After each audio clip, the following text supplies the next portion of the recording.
101 on this Tuesday morning, January the 6th. My co-host, Mr. Mike Ellison. How are you? I'm well, thank you. Good to see you. You look sharp. I haven't seen you since last year. That's right. Since last year, yeah. And I took my days off so that I could do some things around the house, and around the house I did. Good. Mishaps galore. We did those yesterday. We won't go over those again.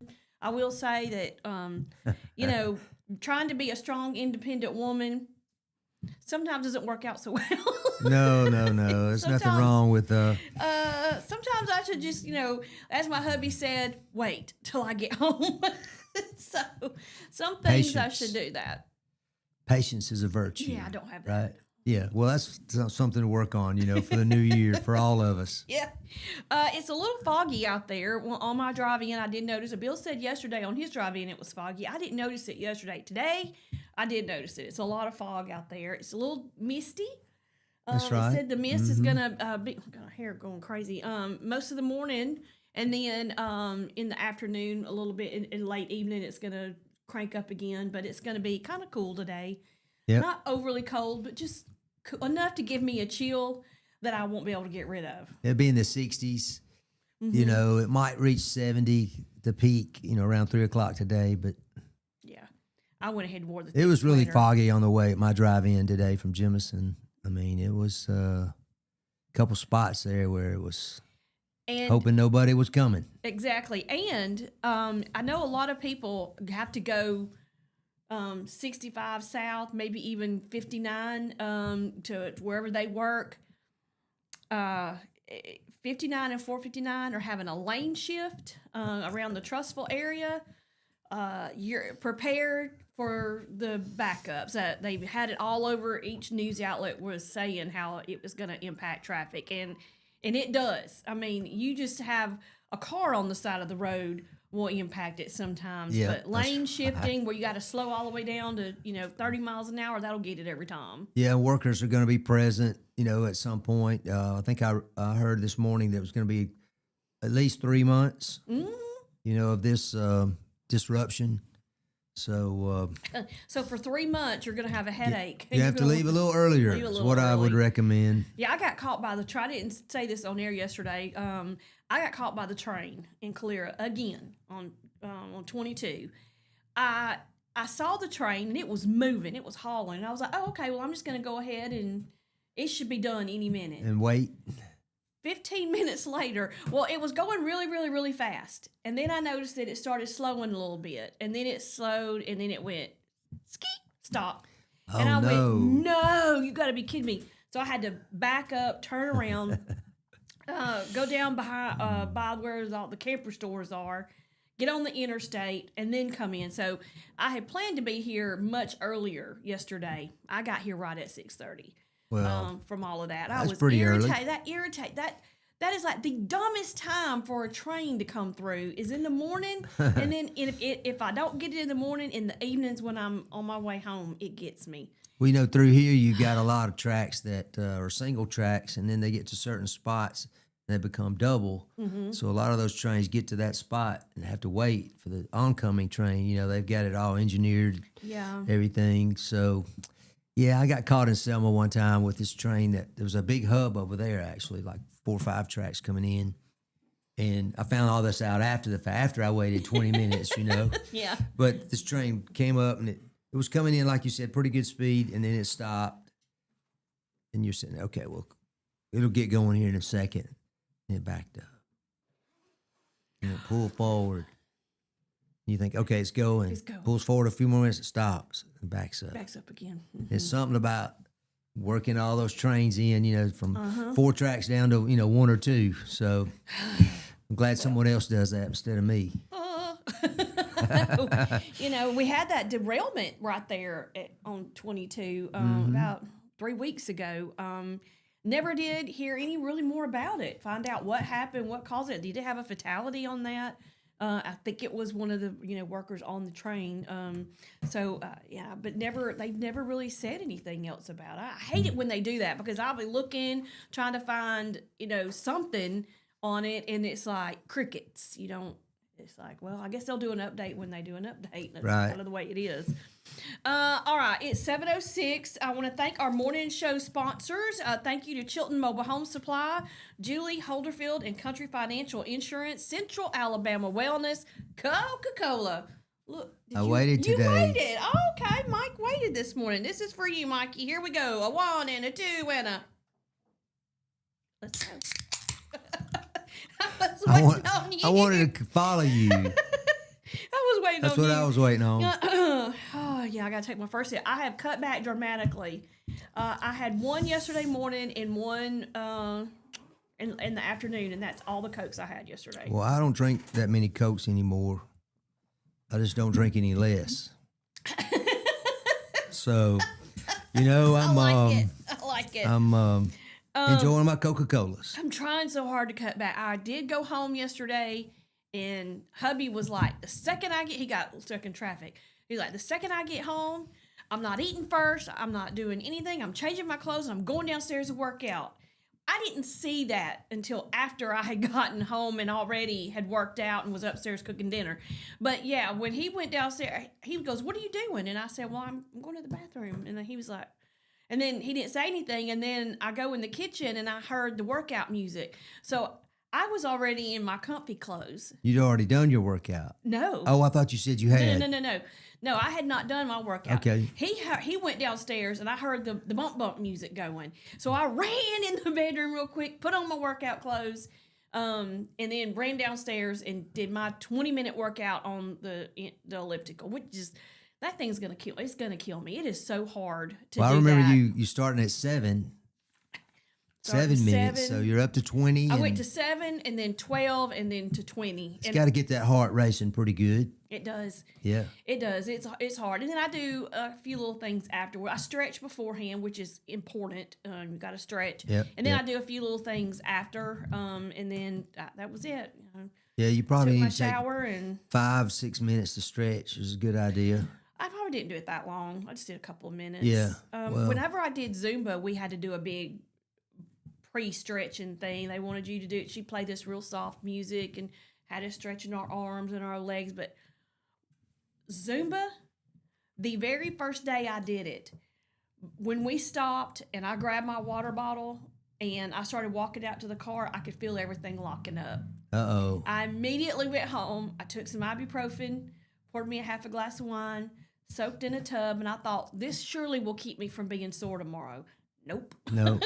Maybe maybe it was less sore. It did, maybe a less sore, I guess. I don't know. I was pretty miserable. But she did it on, I think, 2 or 3 days a week, and I was like, by golly, I'm gonna keep going. I'm gonna keep doing it. And I couldn't do hardly any of the dances. I couldn't. They made you like lift yourself up on your hands and just your feet and I couldn't even do that. I struggled to do that.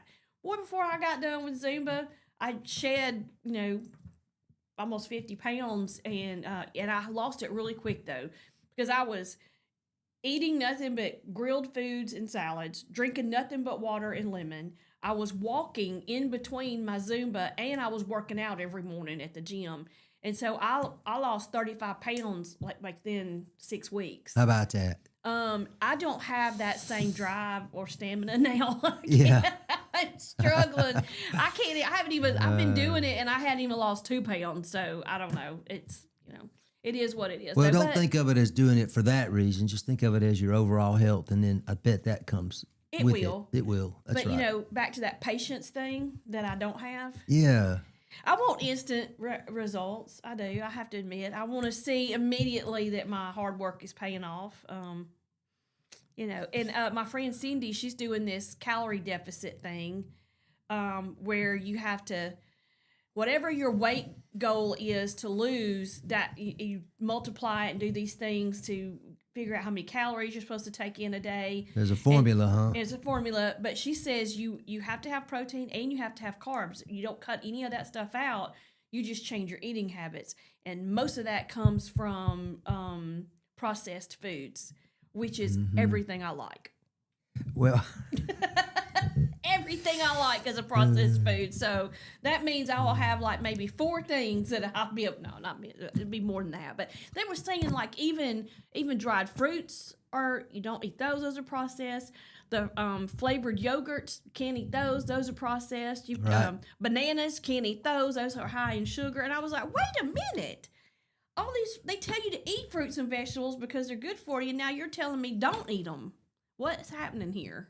So. Well, it's just that, like you said, it's the process. You know, it's what they add to it. If they just serve the fruits or the nuts, it would probably be fine. But they don't do that. Yep. They add this, and they want it to last for 6 months. You know, they don't want to have to throw anything away. Right. They're hoping to, you know, as far as inventory and stuff like that, which I get, but this is where our Food and Drug Administration could really step up. If we wanted to get healthier as a nation, we could probably do it. Well, you know what? This is what happened over in Mexico. Coca-Cola was a big sponsor of something that they did over there, and they stripped it. They said, we're not going to use Coca-Cola. We want to promote only things that don't have not sugary stuff.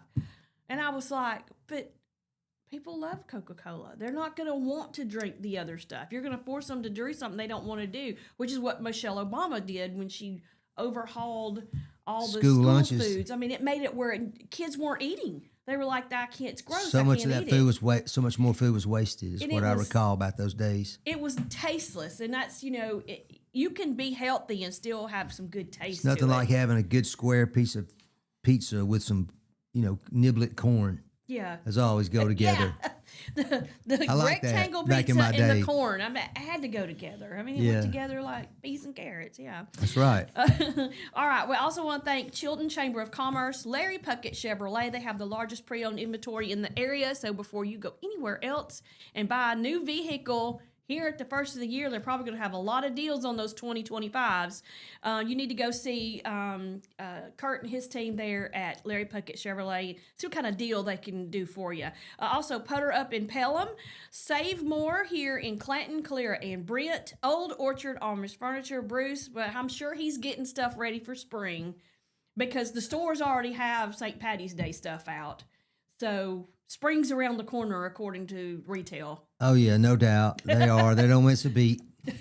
Also, Wood Surfside Marina, go ahead and buy a boat. I mean, it's time to think about the lake. That's right. Get out there and practice for the spring. Go get one of those Benningtons. Wood Surfside Marina is in Pell City. They're off Rabbit Branch Road, which is off 231 in Pell City, Cropple area. And also, thank you to Market 22, formerly Bees Market. They are your local butcher and seafood store. And man, they have the pre-season stuff that is really good.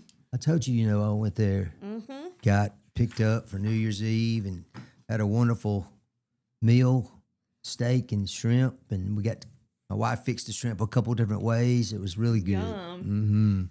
I need to, since healthy is the thing, I like grilled and baked salmon and tuna as well. So I'm going to have to go there, and shrimp. You can get the shrimp, go there and see what I can get. If I'm going to be healthy, I'm going to at least enjoy it some way. All right, so it's 7:14. We're going to take a break. When we come back, over the course of the morning, we're going to talk about the MTV sign-off. There's some changes to the post office. You're going to see those coming. There's also Alabama has been awarded a grant to help some low-income families. We'll talk to you about that as well. And we have a local, he was a local coach that coached Hoover.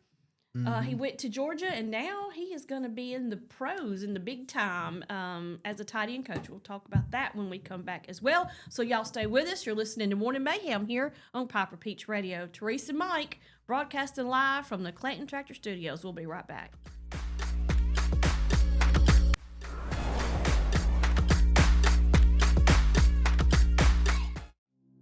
Traditions come and go, but excellent service and compassionate care are benchmarks in any era. That's what Ellison Memorial Funeral Home is committed to providing you. whether through the pre-arrangement process or seeking services at your time of loss. Ellison Memorial offers a noticeable level of care and attention to detail. Others do not. So before making a decision based on yesterday's traditions, experience the Ellison difference when it comes to your loved one's final arrangements. You'll be glad you did. Call us today at 205-280-4600. Ellison Memorial Funeral Home, setting the new standard in local funeral service excellence. We are always here when you need us. Underage drinking is deemed by many adults to be a rite of passage. Parents who host parties for youth may think they are being protective, but they are actually putting their youth at risk of physical and social consequences. Know the truth. Underage drinking and social hosting is a bad mix. For more information, contact Central Alabama Wellness, 205-651-0077, or visit centralalabamawellness.org.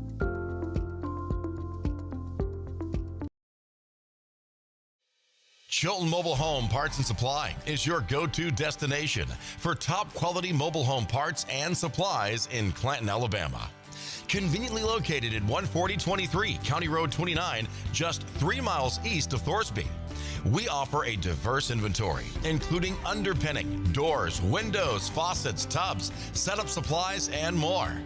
Our commitment to quality ensures you'll find the best solutions for your mobile home needs. Upgrade your space with stylish doors and windows. Enhance functionality with top-notch faucets and tubs. All conveniently available in one place. Visit us today or call 205-646-1949. Transform your mobile home with Chilton, where quality meets convenience.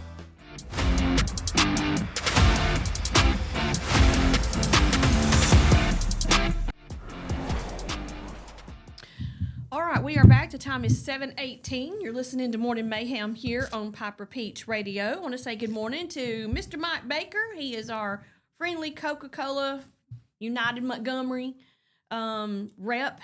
I say rep. He's really, he's their marketing everything guy. He just has taken us under his wing. He feels sorry for us. We just call him the man. The man with the plan. That's right. Good morning, Piper Good morning. Peach Espanol. Flora and Lydia are our hosts on the Espanol station in the morning. So good morning to them. Good also, morning. good morning to Tisha Hoffman. Thank you for watching and listening. We appreciate it. I said we would get to some stories. We got to talk about this one. This one hurts a little. MTV signed off last Wednesday on the 31st for the final time. It's had its debut show in 1981, and it's been on air since then. So 1981 to 2025, and it was the end of an era for sure. And there was a video that showed all of the MTV. It had like the hosts showing it going dark. It had Carson Daly, bowing his head. It had Kurt Loder doing the same thing. Different acts that had been on. Beavis and Butthead. Was it A World According to Dharma? They had that.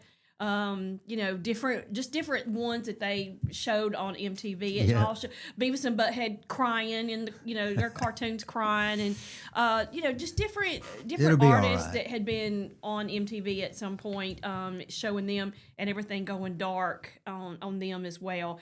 That got me. It got me in my lump right here because I grew up on that. I was. Let's see. It was in 81. Let's see. So that would have been 68, 78. 13. I would have been, 13. 12, 13-ish. Yeah, they were on when for it 44 started. years. Pretty good run. And I mean, that's a hard one. That is hard to know that has ended. But here's the thing, is that I see TV shows and movies that are produced or directed or under the something MTV, because it'll say, I want my MTV before it and it'll just be a movie or a show. It's some kind of with the astronaut on the moon. yeah, and with the flag. It's just it'll show up the MTV logo, and I'm like, I guess they do doing other things outside of just the TV part of it. Well, think about it. When they show. started, they were really just showing videos, right?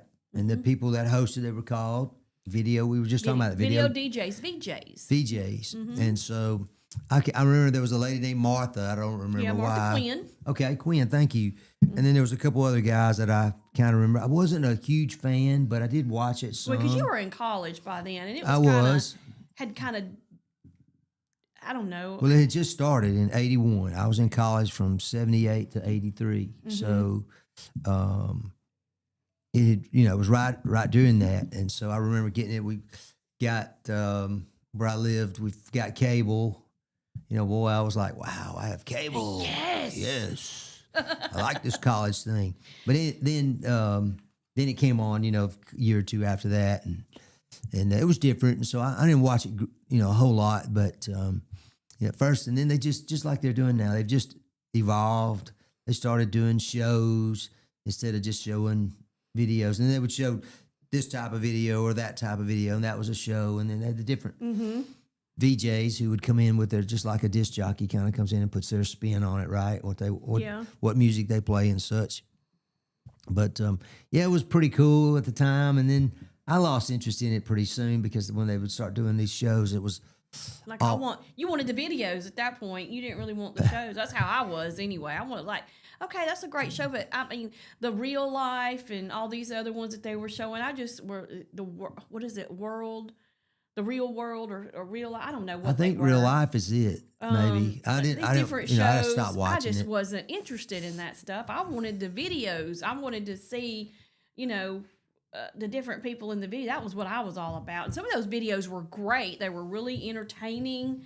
Some of them were really funny, and I liked that kind of stuff. There was a time where a lot of, I guess I'll call them celebrities, sporting people would get into these videos and have a cameo and be part of it. And then a lot of them were really, meant to be fun and funny. Then you had some that were, kind of far out. Way far out. Yeah. So way out there. it was a different time back then. I'm going to tell you, Max Headroom and Peter Gabriel had some of the weirdest videos I have ever seen in my entire life. I was like, I don't even know what's going on right now. I mean, Peter Gabriel he was just really a kind of a weird, quirky guy. Was it Robert Palmer that had the video with the women? Yeah, and they were all had their dark eye makeup. Yes, he had two songs that were really popular. They were kind of similar to each other, and in both of them, he had the women with the slick back hair and the red lipstick, and I mean, it was pretty cool. I mean, that got everybody's attention, and it still does, still gets play, today as far as people remembering it like we are now. Yeah, Sharp Dressed Man was ZZ Top. That was a big one, So, oh goodness. I wish I remembered back in my day what bands embraced the video and then what of them shunned it because they were like, oh, that cassette player will never replace that 8-track. I'm going to stick with that 8-track. And they didn't evolve, did they? They didn't do their videos until later. Yep. And sometimes, those videos would just be like they were in the studio showing them playing the music. It wouldn't be all these images. And when was it, Treese, that the commercials and anything that we watch now, literally, if you get a screenshot more than a few seconds, it's really something because most of it is like a second and a half, boom, another image, another image. I mean, it is just thousands of images coming at us. And I just wonder, when did that happen? That was several years ago, but that sometimes that really bothers me to try to watch something. Almost gives me a headache to sit there and watch something going back and forth. It gives you a little bit of anxiety because you're like, I missed it, Exactly. How am I supposed to keep up with it? Yeah, it is. It's frustrating, but yeah. Good morning, Ricky. I had all my stuff planned out. Ricky sent me some stuff this morning, and I had to come in here and add it to my sheet. Supplemented. And then after I added to my sheet, I remember some stuff that I saw this morning when I was perusing through Facebook, and I was like, oh, I forgot to write that one down or put that one in there. So I went back and started looking, and so we've got not only printed but handwritten stuff. And you probably can't read my handwriting. My print's not that great. I'm working on it. I know, right? My print's not that great, but yeah, that was the end of an era. MTV did their sign off, so no more MTV as we know it. I guess no more videos and things like that. But I guess they still do shows that they produce. Maybe there'll be some syndication or something. Who knows? Who Somebody's knows? going to bring it back. CMT, Country Music Television, they used to do awards and videos and stuff, and now they do more Reruns. like TV shows and movies. They'll do movies a lot. There's barely they didn't do the CMT awards this year. I didn't realize that. Yeah, they said they were I doing don't them. usually watch those shows, to be and honest. I used to be real big into that, but Yeah. I'm gonna tell you, the last 15 years, awards shows, as far as the Grammys go, have just not been good. Well, they become And- political events. They do, and I'm It's just like, not interested. We don't tune in to hear a politician. We want to hear a musician or an actor or an actress. Yeah, people tune in You know, because and they what want they have to hear to say about their craft. what we have to say. They don't want to hear us play music.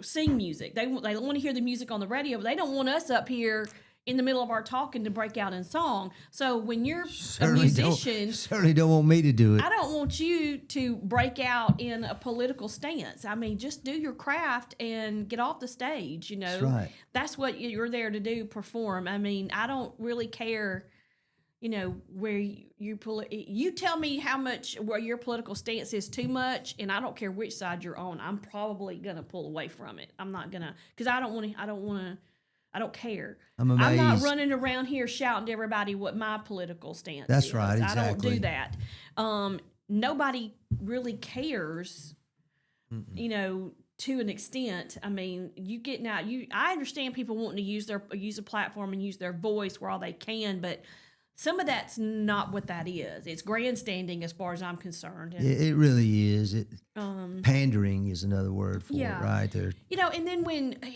I think it was one of the, it was either the CMAs or the ACMs. I don't remember which one did it.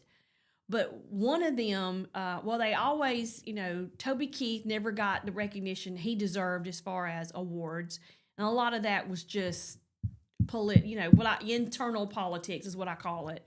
But when they had George Jones was supposed to come out and sing with Alan Jackson, and then they were like, you know what, we don't have time for George to really come out, and Alan, we just want you to do your thing. Alan Jackson was like, okay, well, I'll show y'all.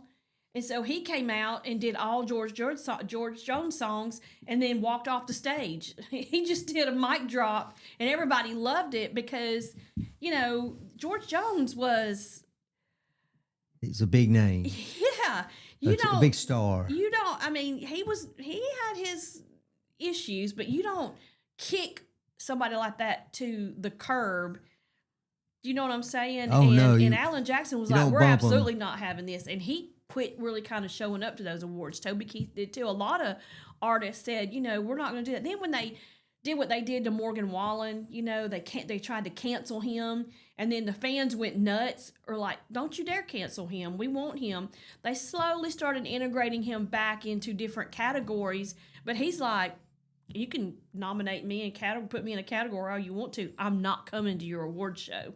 I will never come to your award show. I won't be on your stage. I won't sing. I won't do anything for you because you tried to ruin my career, Exactly. They didn't do that to... You had other artists that were having struggles and troubles, and they didn't do that to them. Right. They, Pick and choose who they Oh, yeah. So... went after. yeah. All right. But George, George Jones is, one of his nicknames was No Show. Yeah. No The Show Possum, Jones. No Show. We had that Central Alabama Music Park back in the 70s and maybe early 80s up there, not far from where we live now. And George didn't show for one show one night. That's what I recall. I didn't know that was such a big thing out here until man. until, I don't know, I guess about 6 months ago. I think it was Andy and maybe Bill. We were all kind of talking one day, and they were talking about what a big thing that was. And I was like, I didn't even know anything about it. That's how so far. When I was over there in my corner of the world, I was in my corner of the world. I had no idea what was going on out here ever. Right. Like, ever, never did I know. I only knew what was going on in St. Clair County. Exactly. I had no, and then before that, in the Center Point area, I only knew what was going on in there. I had no clue what was going on in the rest of the state. I barely watched the news, so I didn't know anything going on. It was a big deal back in those days because there were huge country acts that came. Conway and Alabama, and I mean, I don't remember who all. And George, I think George Jones did come back and actually played, but it was a big deal. And I think it was a tornado. I don't remember the year that kind of tore it up, and the promoters just didn't have the money to rebuild it. Okay. So it didn't get rebuilt. But it's basically behind where the Jefferson Trade Center used to be, which is next to the elementary school there on County Road 44. But my in-laws literally lived across the holler from it. Really? And they said they can literally come out at night and put their lawn chairs out and enjoy the concert because they could hear it pretty well. Oh, back then those types of things were popular, and I see a lot of folks putting on these outdoor concerts and stuff, and you want to have a festival with them because you want to have people there for other reasons, so they'll stay all day and then go into the music part and spend their money. But then, like in some areas, Peach Jam is an exception because people stay for the music on that, whether it's rain or shine. This last one is a testament to people will brave the weather out here. Right. But you go to some places and, they put out all this money. Like we had a festival where we had one over in St. Clair County where we had the Spin Doctors and some other high-profile bands, and you had a sprinkling of people out there listening. And I was surprised. I mean, I was like, wow, it's free concert. Why would you not come to that? And I think a lot of it has to do with the fact they make it family friendly on some of these, which means there's no alcohol or anything like that. And I guess people think they can't go anywhere and enjoy and have a good time without alcohol. Well, there's probably a few sort. folks think like that, but we know that's not true. Yeah. But I understand what you're saying about the support really that you're giving to people the artists and the promoters who do things like that. Yeah, we had there was a local. Have you ever heard of the Velcro Pygmies? I think I have. So they are huge around the Birmingham circuit, Alabama, Panama City beat. They're really well known. I may have read about them or something. Cameron, he's the lead singer. He has been doing this since the late 80s, early 90s. Rock and roll. They're great. They're a great cover band. Now he has some of his own music that he does, but mostly it's a lot of cover stuff. And he still dresses up. He doesn't wear a shirt, wears tight pants, makeup, the hairband, typical hairband stuff. No shirt? No shirt. Ever. Well, Never no wears shirt, a shirt. no shoes, no service. And we had them out at Lake Fest one year.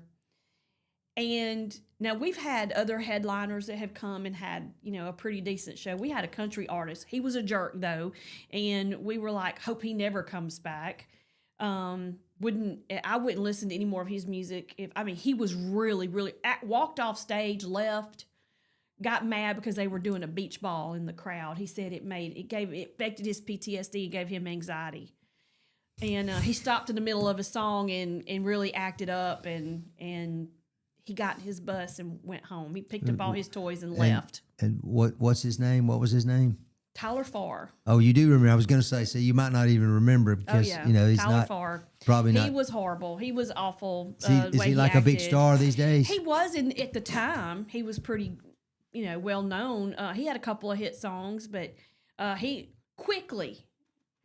I would gather to say maybe that some of that probably was in the demise of his career. Yeah, I'm the way sure it he was. I mean, acted. think about it. You can't act like that. No, you can't treat You just people can't that do way. It was an embarrassment. The Lake Fest coordinators had to come on the radio station that I was at then and apologize for him.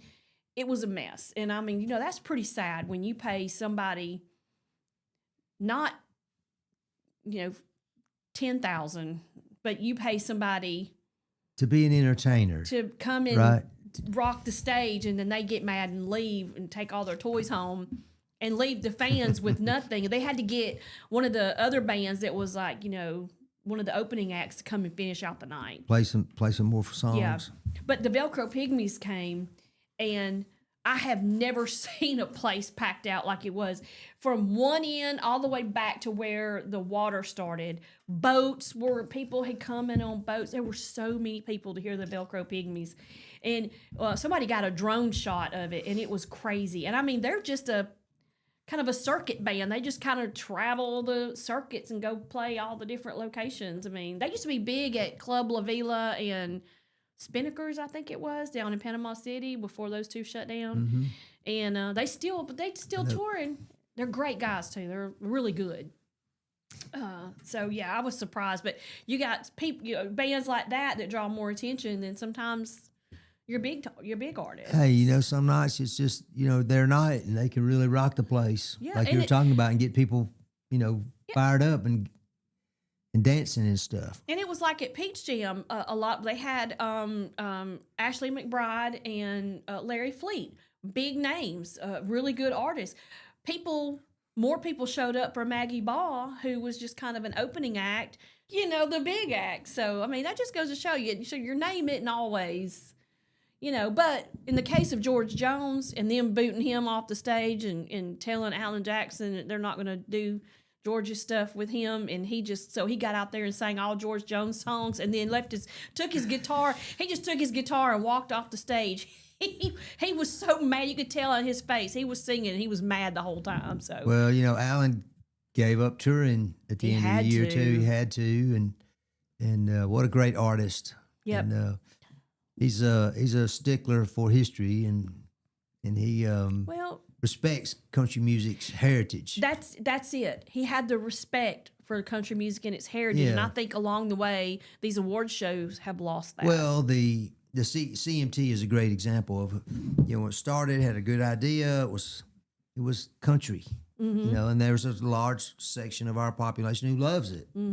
Not everybody. Not everybody, but you're right. MTV wasn't for everybody, right? So it was like, I'm going after a target audience.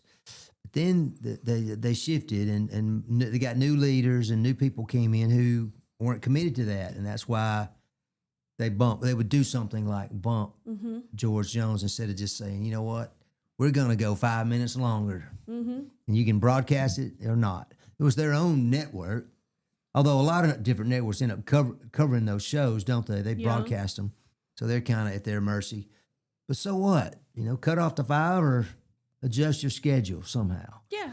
There's time in there. There's leeway you can exactly. play around with. That's right. Yeah. You know the language. Yeah. All right. It's 7:39. We're going to take a break. When we come back, we will talk about a high school coach that I said he went pro. I meant he went college. And it's a name that a lot of folks will recognize from around these parts. I'm sure they will. And then we're going to talk about the post office changes, because this is important. These post office changes are going to impact y'all in ways you're not going to believe, especially around tax time. So you want to stay tuned for this. So stay with us. We'll be right back. You're listening to Morning Mayhem here on Piper Peach Radio. Therese and Mike broadcasting live from the Clayton Tractor Studios. We'll be right back.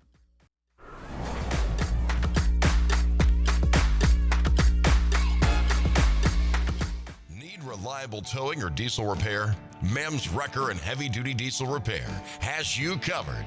We specialize in light and heavy duty towing and recovery with the latest equipment for any job, from campers and tractor trailers to winch box recoveries, and the only local-based rotator in the county. We do it all. Our diesel repair services include computer diagnostics, engine rebuilds, transmission and clutch work, and general maintenance. Trust Mem's Wrecker and Heavy Duty Diesel Repair for top-notch service. Call us at 217-1984. Some family traditions begin with an ending. Lasting family legacies are established at Martin Funeral Home, where for over 100 years, we have served the families in our community. Bobby, Donnie, Norma, and our family at Martin Funeral Home would like to express our sincere gratitude for allowing us to serve your family. Every life story deserves the perfect setting. We are here to make that happen for you and your loved one. We offer traditional funeral home services, and we are now excited to be the home of the first crematory in Clanton, Alabama. Our goal is to serve our families no matter what their needs are. Martin Funeral Home, serving Chilton County since 1921. Please give us a call at 205-755-3550. From all of our family at Wood Surfside Marina, we want to wish you a very merry and blessed Christmas and a happy new year. And yes, a pontoon boat does fit in Santa's sleigh. Are you tired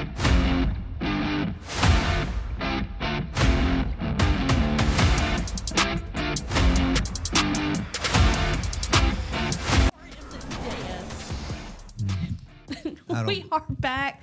The time is 7:42. You're listening to Morning Mayhem here on Piper Peach Radio. Therese and Mike broadcasting live from the Clayton Tractor Studios. Behind the scenes, Baden, he's going to get a zinger in there every chance he can. Yeah, right when we were coming back on the air. Right when we were coming, getting me tickled. And it was at It was my a good one, though. expense. It was a good one, though. It was at my expense, but okay. That's I make it easy, I guess, so I can't really complain. Well, easy target, huh? Yeah. All right. Told you we would talk about a kind of a local coach. Josh Niblett. He used to be the head coach there at Hoover High School. And I think before he was at Hoover, he may have even been maybe Moody or something like that. I think he was at maybe Oxford. I started to look that up. But, yeah, he's been very successful wherever he's been. Well, he went to Gainesville, Georgia, and has been coaching there. Well, now he's making the big move to Colorado under Deion Sanders. He's going to be the tight end coach. So congratulations to Josh. Congratulations, Coach. That Moving is a on big up deal. in the world. Yeah. That's fantastic. So he has turned in his notice and let his players know that he would not be back. What a beautiful campus for they have out next there. season. I was out there many, many years ago on business and got to take a little tour Where, at of Colorado? the University of Colorado in Okay. Boulder, outside of Denver. Yeah. And I could only imagine that it would be pretty. ate at a restaurant that was literally built on stilts on the side of this mountain. Really? Yeah, it was pretty wild. Neat. I would have loved to have eaten at it during the day, when you could see real good, but it was still pretty stunning like it was. But yeah, congratulations. That's a big deal.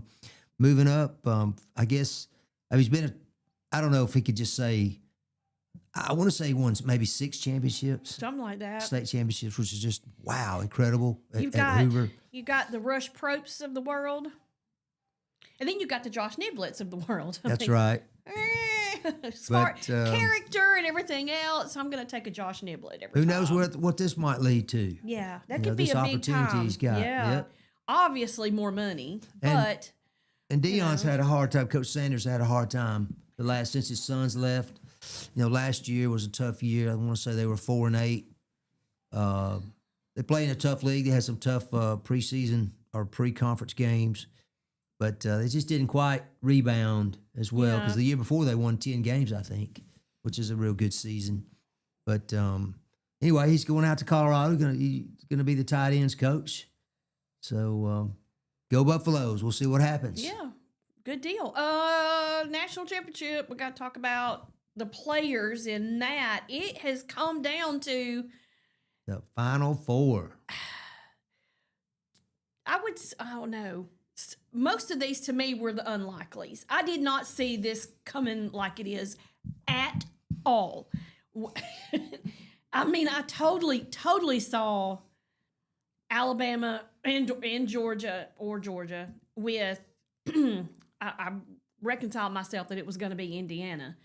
But I did not see it being Indiana, Oregon, Ole Miss, and Miami Hurricanes in your Final Four Yeah, playing for. I bet those brackets aren't. Not too many people have those teams in the bracket. Although Well, my friend that she says they're all good teams, obviously.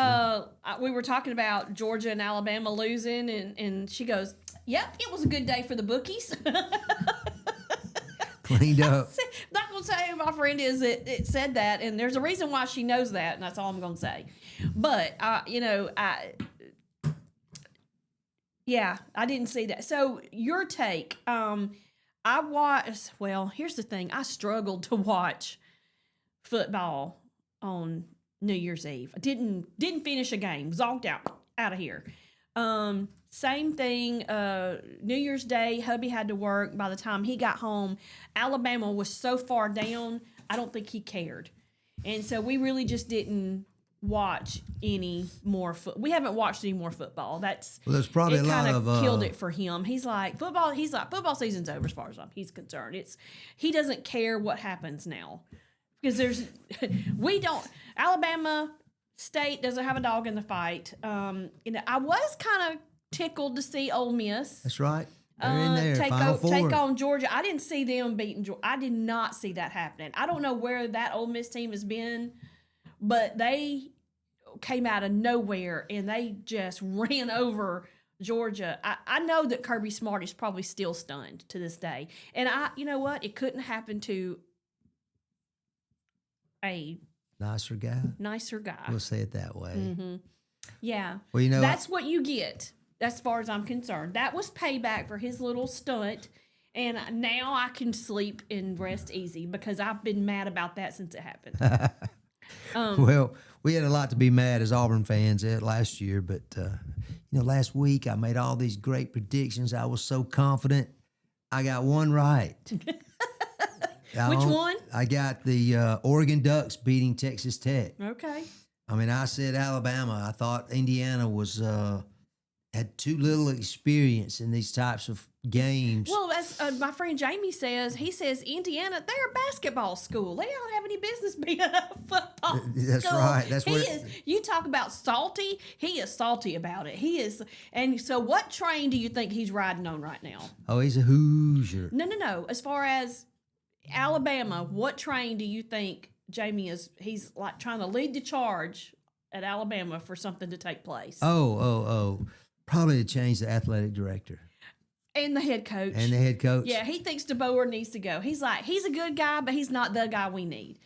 And I'm like, well, really? I mean, it's hard to say that. But here's what's happened. Now that Auburn has got their new head coach, transfer portal is at an all-time high for Auburn players transferring out. And I don't understand why. What is it about this coach that is making people go, no, I'm out of here? Is it because he is asking for a certain standard in his players and, certain things that he's going to want to implement that he's not going to tolerate? And they're like, oh, well, I can't, I could run over Hugh. I can't run over this guy. Or, I mean, what do you think it is? What is it?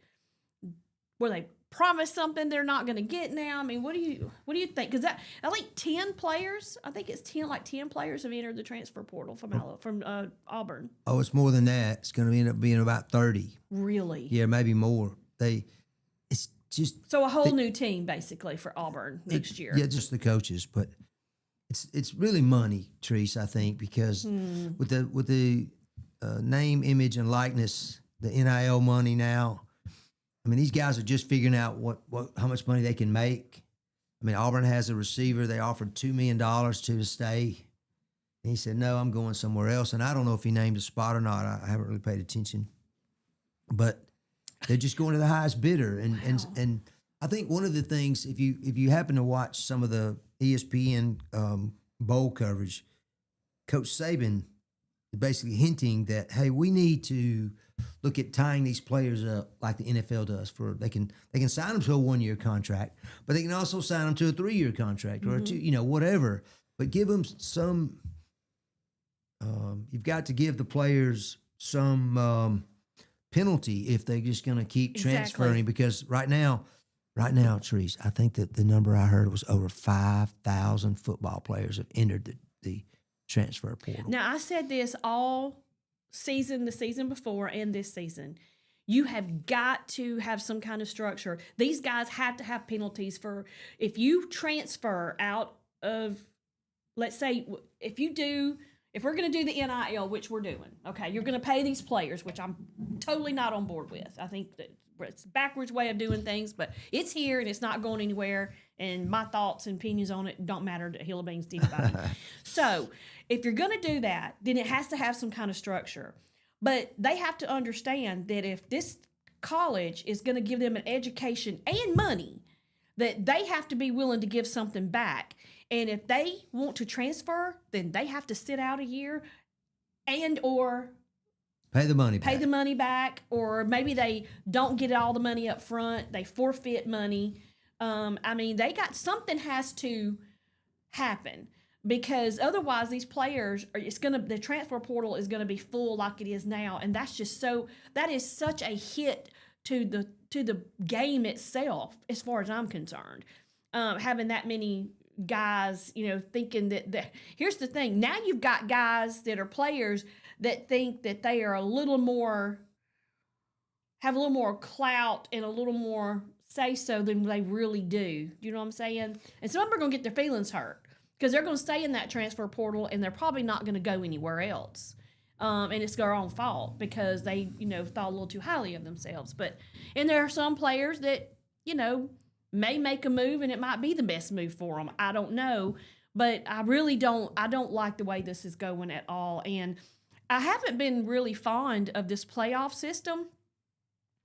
But I will say it did bring excitement back to some of these bowl games because they mattered.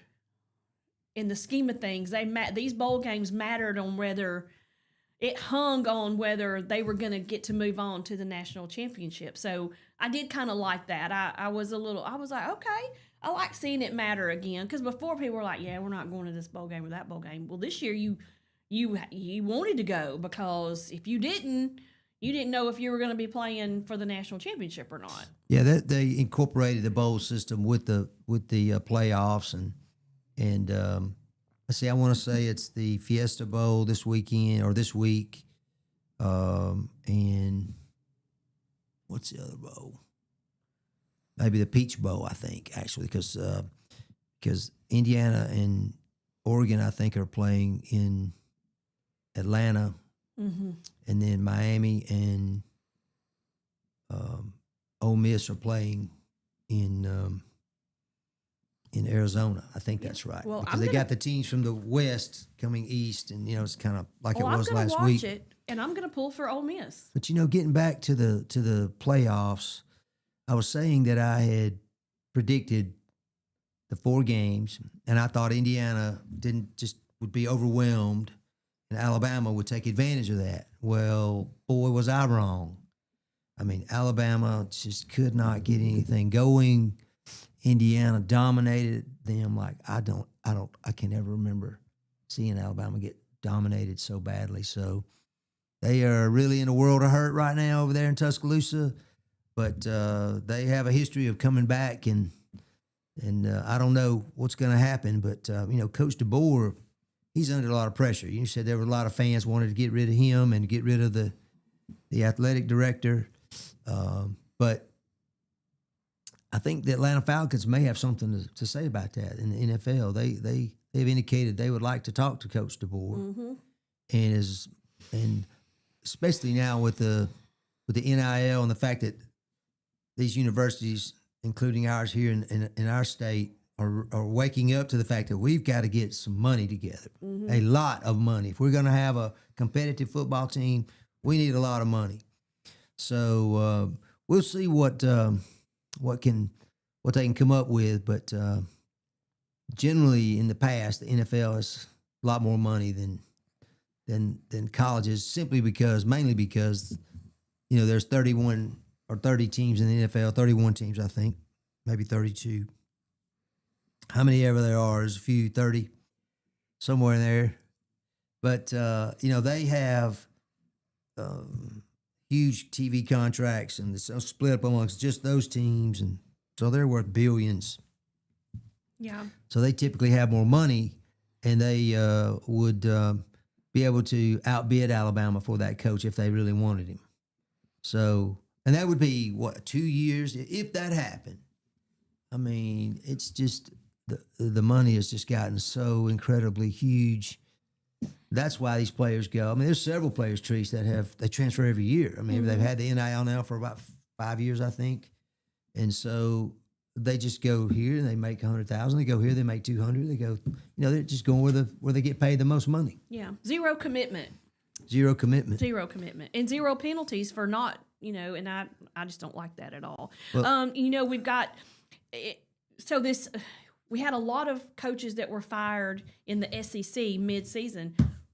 Now we've got it's the NFL. Oh yeah, this is when Pete Carroll fired in his first year at the Raiders. What the heck? I mean, I don't know. There had to be something personal going on there, and I really hadn't kept up with Pro a whole lot. But what could he have done? He didn't have time to get anything done on the first year. And they're not a very good team, unfortunately, for those Las Vegas fans. Now they're the Las Vegas Raiders. But there were Oakland, Los Angeles, Oakland, Los Angeles. But anyhow, it's the Davis family that owns that out there. There was their longtime owner was a guy named Al Davis, and he was like a dictator, basically. You're going to do it my way, or you're out. Yeah, you're out. Okay. But so I suspect I think it's his son now that runs it. Al Davis died several years ago, but his son runs it, and probably a very similar manner. Mm-hmm.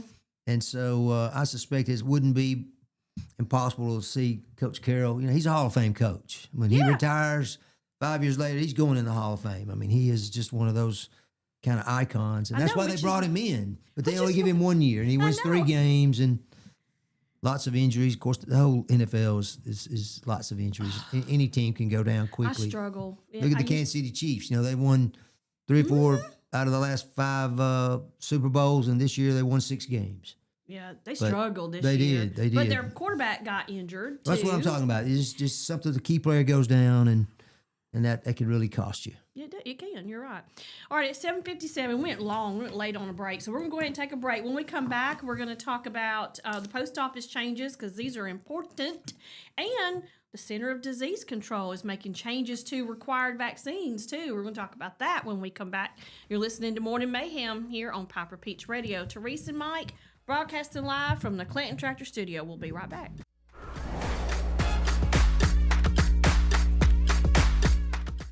Traditions come and go, but excellent service and compassionate care are benchmarks in any era. That's what Ellison Memorial Funeral Home is committed to providing you. Whether through the pre-arrangement process or seeking services at your time of loss, Ellison Memorial offers a noticeable level of care and attention to detail. Others do not. So before making a decision based on yesterday's traditions, experience the Ellison difference when it comes to your loved one's final arrangements. You'll be glad you did. Call us today at 205-280-4600. Ellison Memorial Funeral Home, setting the new standard in local funeral service excellence. We are always here when you need us. Underage drinking is deemed by many adults to be a rite of passage. Parents who host parties for youth may think they are being protective, but they are actually putting their youth at risk of physical and social consequences. Know the truth. Underage drinking and social hosting is a bad mix. For more information, contact Central Alabama Wellness, 205-651-0077, or visit centralalabamawellness.org.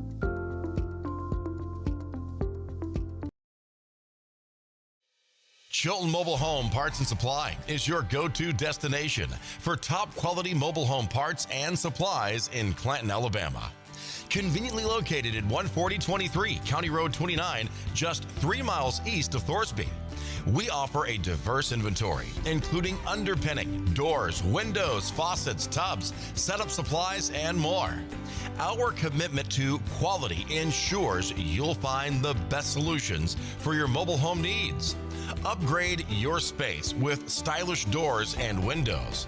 Enhance functionality with top-notch faucets and tubs. All conveniently available in one place. Visit us today or call 205-646-1949. Transform your mobile home with Chilton.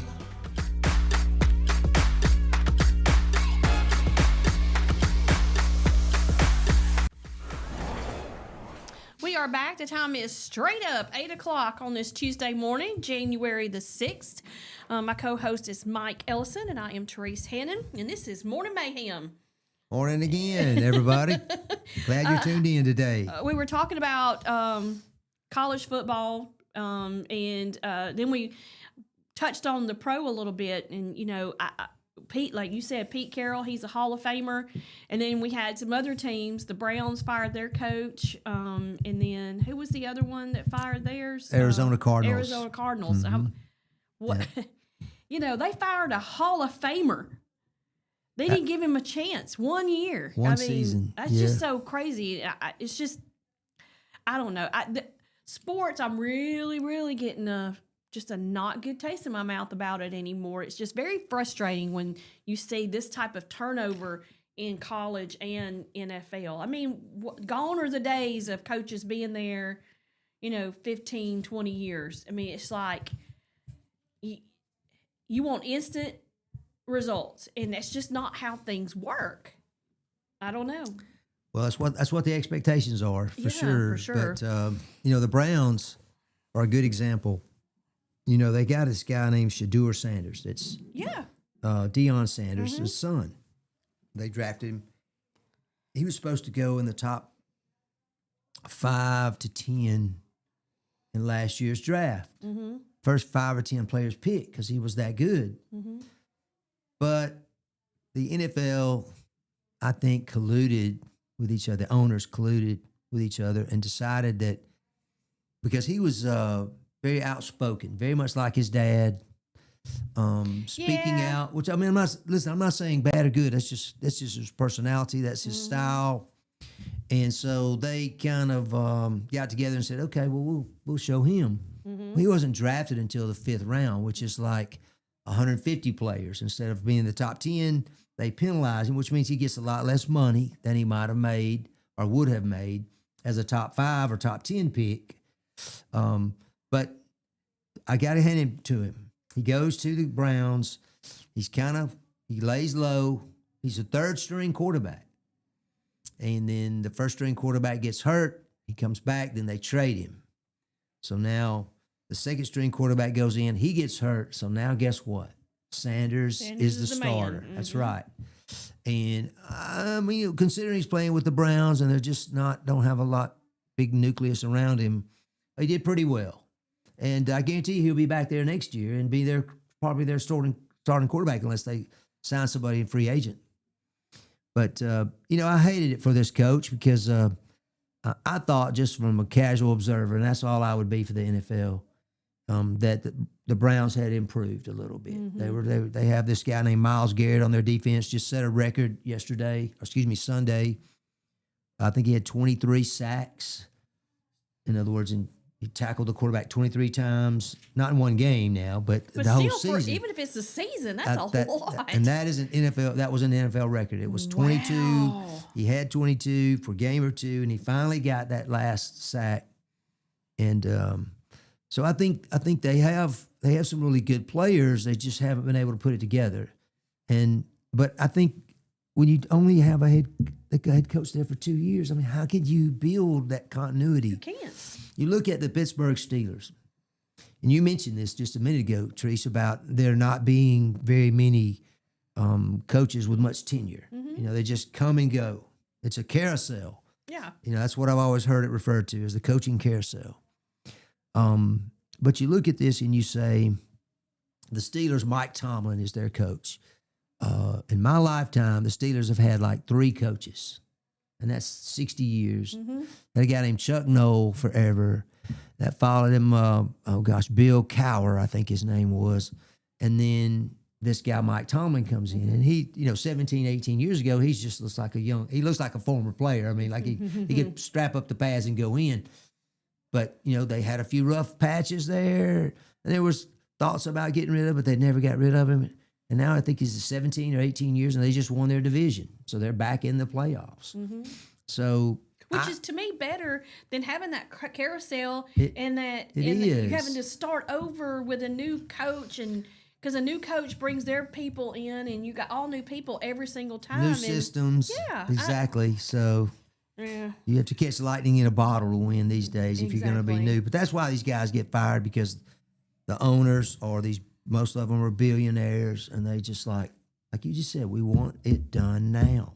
Yeah. And if you don't win now, I'm going to find somebody who will. At least that's what they think. Don't want a title.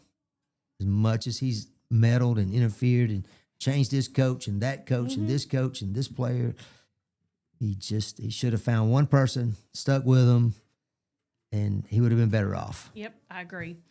Speaking of wanting it now, that's before you would take a letter, you drop it in that little box, and it would get the stamp that you mailed it that day. I remember. And that's important, especially if you pay a bill or something. Some They days, look at sometimes. when it was stamped. When Postmark. you put it in that postmark is what's important. Well, if that is what's important, you're going to want to drop it in the mail about 3 days beforehand, because they're not doing the same day stamp anymore unless you take it into them and have them do it internally. If you drop it in that box, it's got to go to where it's going, and then it is in the automation stamping, which could be 2 to 3 days out. So if you've got a bill that's got to get there in a certain amount of time, you don't want to, or it's got to be postmarked by a certain amount of time. You've got to make sure that you are ahead of the game there, and that's very important when it comes to tax time, because as long as it's postmarked by the whatever 14th, 15th, 16th, I know it changes from 15th, depending on what day that falls on. Exactly. You're going to want to make sure that postmark is postmarked within that time. And the only way you're going to be able to guarantee that is to walk it into the post office yourself or drop it in the box at least 3 days prior. This is to make things more efficient, they say. Yeah. Oh, well, it's just... Anytime when it comes to government and they say makes things more efficient, that means it's not going to be. It means it's making things harder on everybody else. Well, and it's not more efficient. Companies do the same thing, Trees. Yeah. I work for insurance companies, and when I first started, we were using 3-layer carbon copy. I would physically write out the estimate, tear off the original, keep one red copy and the yellow copy went in one file, the red went in the other, and the person was paid right then. And then they improve it by getting these computer programs and things. And guess what? Instead of me paying it on the spot, it's 3 to 5, 7 days. Then it's done this, and it gives them more information. That's what they say, and I guess that's true. But depends on what you're trying to do. I guess what your goal is. But yeah, sometimes this you improve your technology so that you can slow the process down. Yeah. I don't mail a lot of stuff, and my tax returns are going to be done electronically anyway. Yeah. So my preparer does them for me. But, I do think that you still have a lot of old school people that do everything. They still write checks. They still, they're the boomers. Do you have a checkbook? Some of us. Do you have a checkbook? I do not. You do not. I cannot. The last time I physically wrote a check was when my youngest was in his senior year of high school, and I had to write one for his lunch every day, or for the month. Yeah. They didn't have it where you could do a debit and deposit it at that time. They do now. Right. But now, at the time, it was you had to send a check. You had to send cash or check, and he was going to lose cash. He lost the checks, which is why I would get the phone calls. Hey, your somebody has a negative balance a in their deficit, right? Like, what happened? Why'd you not turn your lunch money in? I can't find it. I lost it. And then sometimes I would get the phone call. Hey, Tristan dropped his check in the hallway. We have it here.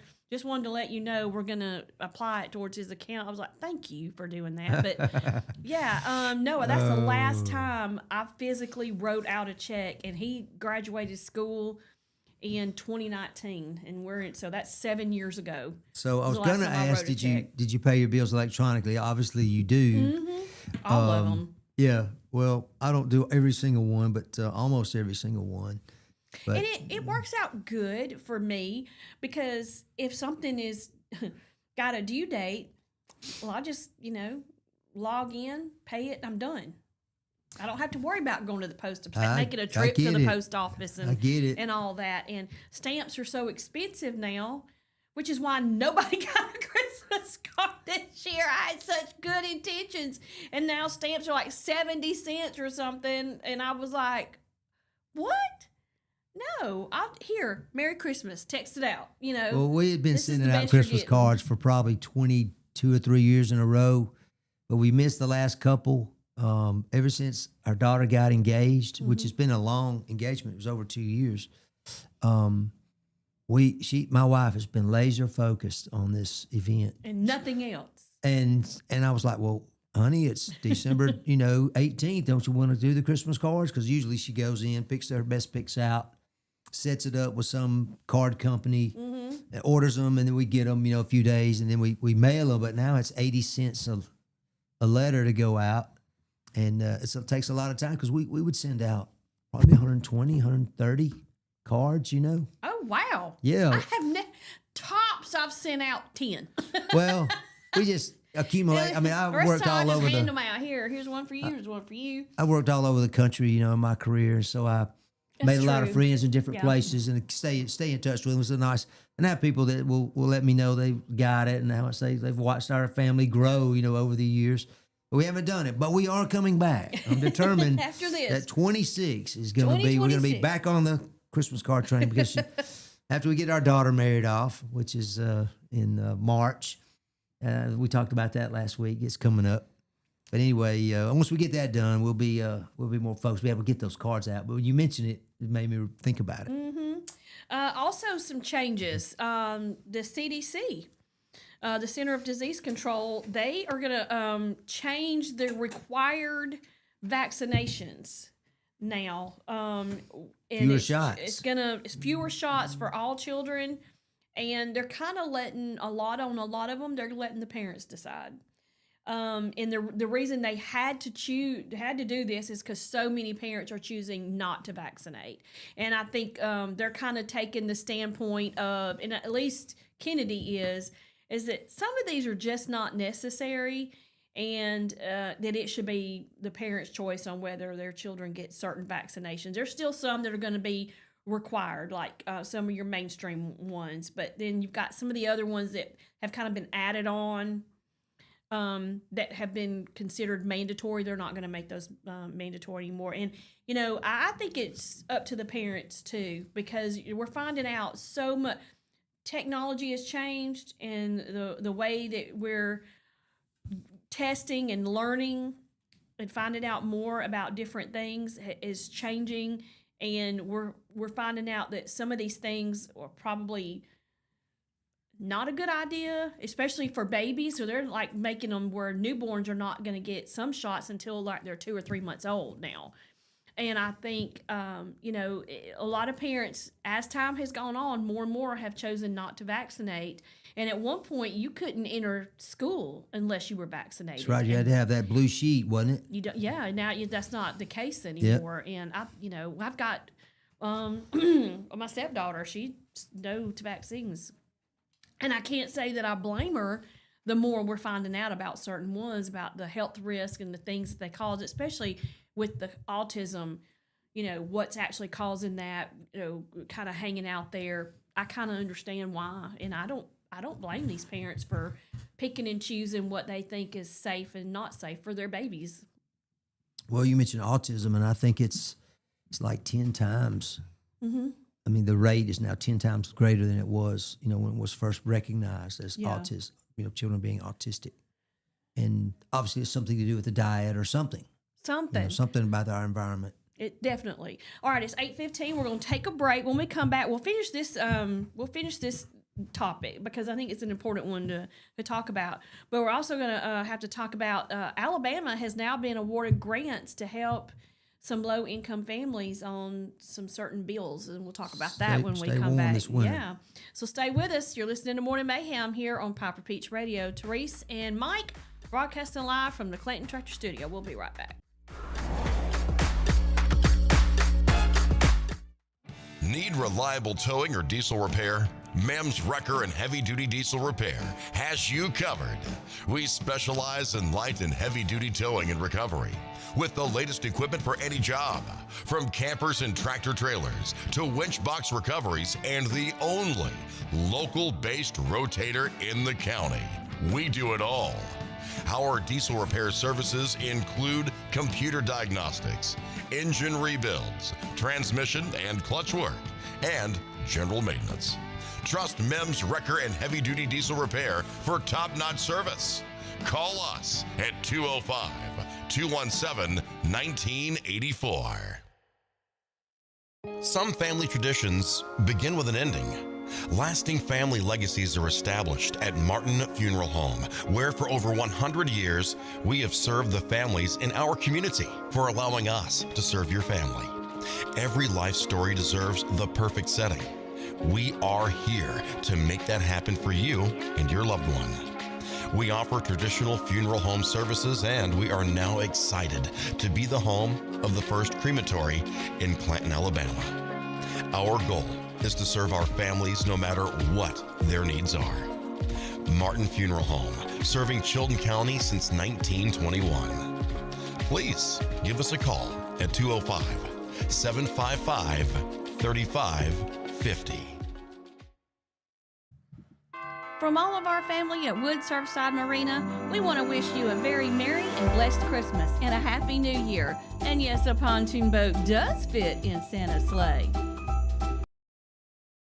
Are you tired of big box stores where you're just another number? You deserve better. Furniture that's built to last from people who treat you like family. At Farmers Home Furniture in Clanton, we do things differently. As an employee-owned company, we take pride in personal service. We'll listen to what you need and help you find the perfect piece for your home from trusted, top-notch name brand. Whether it's a cozy sofa for movie nights, a dining set built for real life, or a recliner that melts the stress away, we've got you covered. Don't settle for less. Experience the difference at Farmers Home Furniture in Clanton, where you're not just a customer, you're family.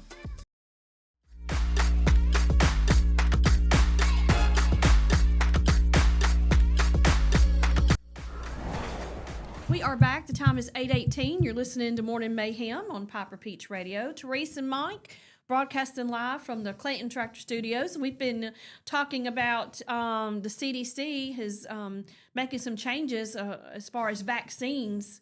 What they're recommended now. It's not the mandatory required. Mm-hmm. It is recommended. They're recommending that kids get certain ones, and they've broken it down into like 3 different categories.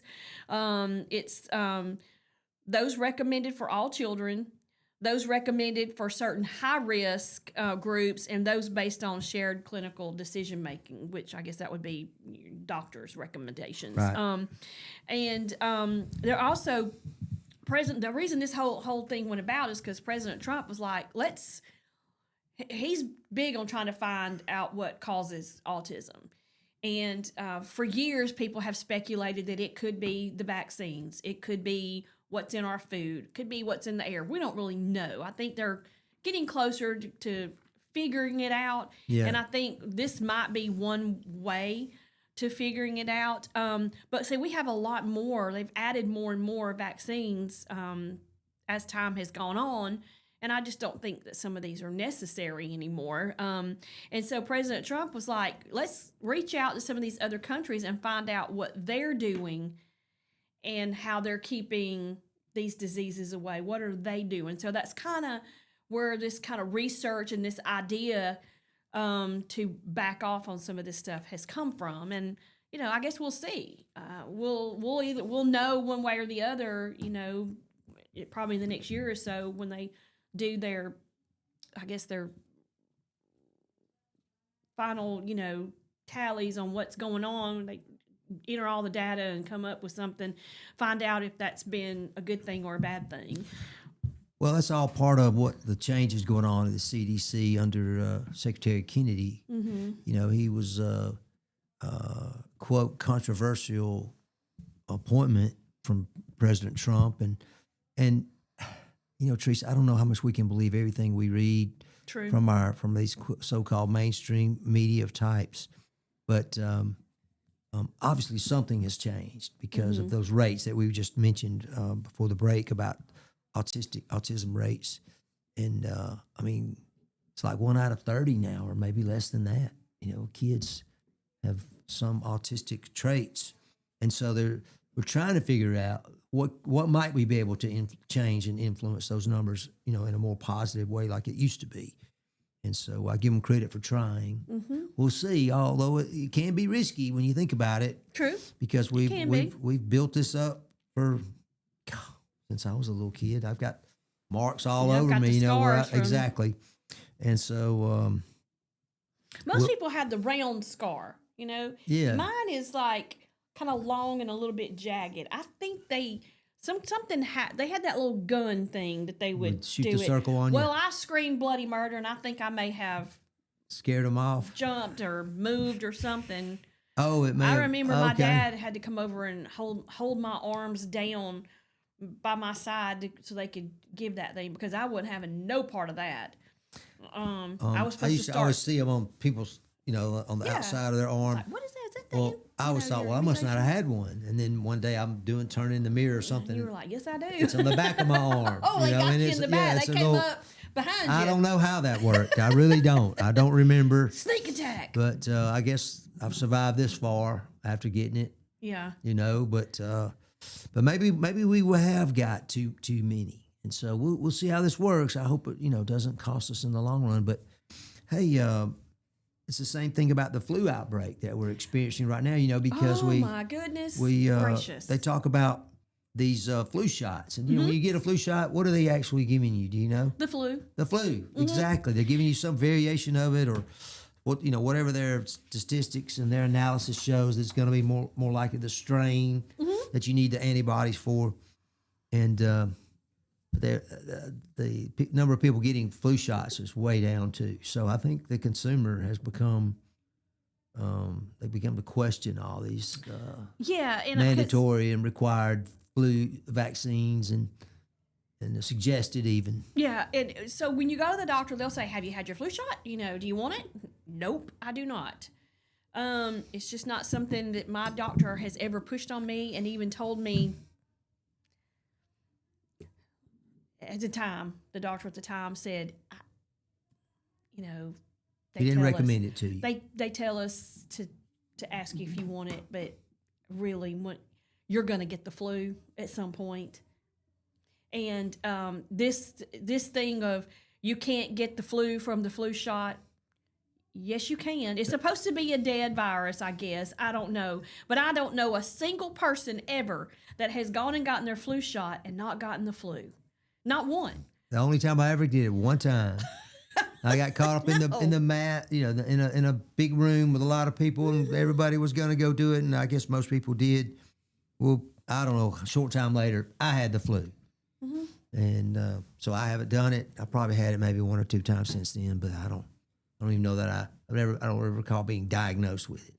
They said over Christmas break that the spike has been incredible in flu cases. I mean, and like Christmas Eve, I had my daughter-in-law, didn't know what she had. She felt terrible. Absolutely running a fever, just throat hurting, chills, you know, the whole thing. Got to the doctor, didn't test positive for anything. And so they sent her back home, you know. But really, when you get these things, they're just kind of like go home and self-medicate, nurse it, rest, drink lots of fluids, and that's really all you can do. Stay away from people. That's what this. Yeah, that's right. Exactly. They got an advice from an urgent care. You know, they know that you don't want to miss work. You don't want to miss school. Even the schools are like, if your kid is running a fever and has all these symptoms, do not send them to school. And if you have these symptoms, do not go to work, because you are definitely spreading it when you do. It says, one of the advice from one of the urgent care, stay out of people's faces. So if you are one of those talkers that you got to be right up in somebody's face, A close talker. how about don't? Back up about 6 feet and talk to me from over there. You know, I do Exactly. not want shaking hands. It might be wise to maybe not shake hands, do a fist bump or just a wave. How about or, nod you know, your say, head? hey, I'm just, and it says wash your hands frequently. Over the counter medicines like Mucinex, things like that. Drinking lots of water. Those are really what you have to do. But sometimes these symptoms, it says that they can last up to 2 to 3 weeks. Not necessarily that you're contagious, but the symptoms themselves, it takes a while to. Baden knows he was sick right before Christmas, and he was feeling terrible, and it hung on for a while. And school has started back today, so Yeah, I would say all that is coming back together and may get worse before it gets better.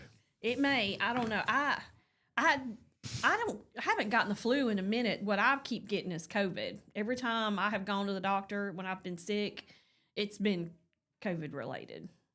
It's like, okay. I don't know that back in March when I got real sick and gave it to everybody, I don't remember what they diagnosed me with. I can't remember now. I just remember I was sick for about a week, and I gave it to everybody here who also got sick for about a week. And at least one person, it hung on for about 2 weeks. And I mean, I felt terrible. I have no idea where I got it because I'm in the public eye all the time. And there's no telling, you know, I shake hands a lot. In the air. In small, enclosed You know, places just- with people, you know, not, you know. Probably, respiratory. You probably breathed it in. Yeah. That's, But yeah, so those are just what you do. You just, well, you mentioned COVID. That's another vaccine that not a I don't fan. got me questioning. Me, I won't take it. We took it. We took it, and we took a booster, and then it was like later when we had several friends become ill. Why? Mm-hmm. What was the one thing they did that was different? That was Yeah. it.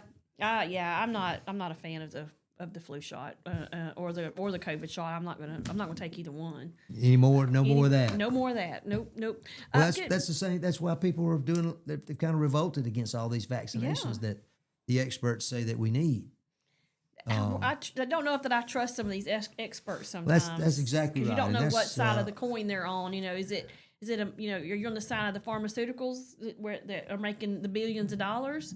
It's costing folks ridiculous amounts of money to get the medicines that they need. Right. Like I went to the doctor, was diagnosed with the perimenopause, and the doctor says, here's something it'll help you. But let me know if your insurance doesn't cover it, and we'll come up with something else. Well, guess what? My insurance didn't cover it. Out of pocket, it was $750 a month. What? Who can afford something like that a month? And you've got a lot of elderly people that have a lot of different ailments and things that they have to take to stay alive. And it's feast or famine, which, if low income, so it's 8:29, we're going to take a break. When we come back, we're going to talk about the grant that has been awarded to Alabama in the amount of $43.8 million. And it's going to help low-income households with some different things, and we'll talk about that when we come back. So stay with us. You're listening to Morning Mayhem here on Piper Peach Radio. Teresa and Mike broadcasting live from the Clinton Tractor Studios. We'll be right back.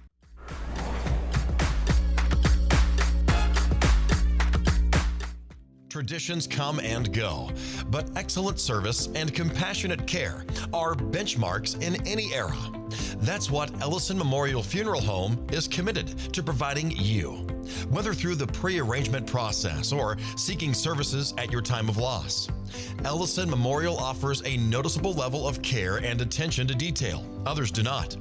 So before making a decision based on yesterday's traditions, experience the Ellison difference when it comes to your loved one's final arrangements. You'll be glad you did. Call us today at 205-280-4600. Ellison Memorial Funeral Home, setting the new standard in local funeral service excellence. We are always here when you need us. Underage drinking is deemed by many adults to be a rite of passage. Parents who host parties for youth may think they are being protective, but they are actually putting their youth at risk of physical and social consequences. Know the truth.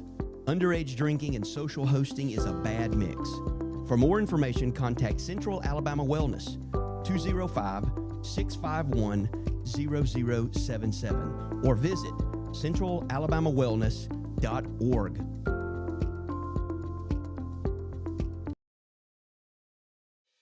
Chilton Mobile Home Parts and Supply is your go-to destination for top quality mobile home parts and supplies in Clanton, Alabama. Conveniently located at 14023 County Road 29, just 3 miles east of Thorsby. We offer a diverse inventory, including underpinning, doors, windows, faucets, tubs, setup supplies, and more.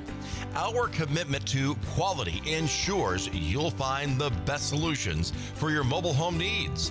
Upgrade your space with stylish doors and windows. Enhance functionality with top-notch faucets and tubs. All conveniently available in one place. Visit us today or call 205-646-1949. Transform your mobile home with Chilton, where quality meets convenience. Need reliable towing or diesel repair? Mayhem's Wrecker and Heavy Duty Diesel Repair has you covered. We specialize in light and heavy duty towing and recovery with the latest equipment for any job, from campers and tractor trailers to winch box recoveries, and the only local-based rotator in the county. We do it all. Our diesel repair services include computer diagnostics, engine rebuilds, transmission and clutch work, and general maintenance. Trust Mayhem's Wrecker and Heavy Duty Diesel Repair for top-notch service. Call us at 205-217-1984. Some family traditions.